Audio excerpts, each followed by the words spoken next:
श्री रामचंद्र जी वनवास के बाद अयोध्या लौटे तो खूब धूमधाम से उनका राज तिलक हुआ। बड़े सम्मान के साथ उन्हें अयोध्या का राजा बनाया गया। राजगद्दी पर बैठने के बाद उन्होंने लक्ष्मण जी को आदेश दिया हुआ था कि भोजन करने से पहले देखो हमारे द्वार पर कोई भूखा तो नहीं है। एक दिन की बात है, लक्ष्मण जी ने श्री रामचंद्र जी से कहा, मैं अभी आवाज़ लगाकर आया हूँ, कोई भी भूखा नहीं है।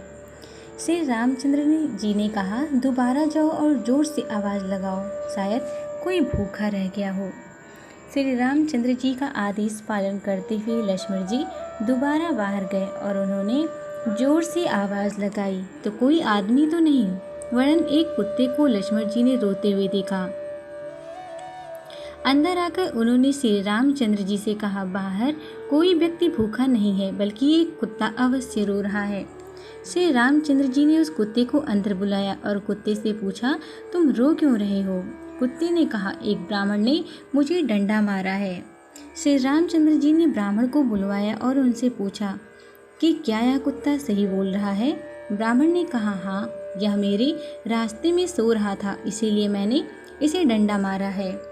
यह कुत्ते जहाँ जहाँ लेट जाते हैं, इन्हें डंडे से ही मारना चाहिए। श्री रामचंद्र जी समझ गए कि ब्राह्मण की ही गलती है, परंतु ब्राह्मण को क्या कहें। सो उन्होंने कुत्ते को पूछा, ब्राह्मण ने तुम्हें डंडा मारा तो तुम क्या चाहते हो? कुत्ते ने कहा, भगवान, इसे मठाधीश बना दिया जाए। कुत्ते की बात सुनकर भगवान मुस्कुरा दिए और मुस्कुराते हुए कुत्ते से पूछा, इस ब्राह्मण ने तुम्हें डंडा मारा, बदले में तुम्हें इन्हें मठाधीश बनाना चाहते हो। मठाधीश बनने से इनकी बहुत सेवा होगी, काफ़ी चेले बन जाएंगे, इससे तुम्हारा क्या फ़ायदा होगा? कुत्ता बोला, मैं भी मठाधीश था, मुझसे कुछ गलत काम हुआ, आज मैं कुत्ते की योनि में हूँ और लोगों के डंडे खा रहा हूँ। ये भी मठाधीश बनेगा, फिर कुत्ते की योनि में जाएगा, फिर लोगों के डंडे खाएगा तो इसकी सज़ा पूरी हो जाएगी।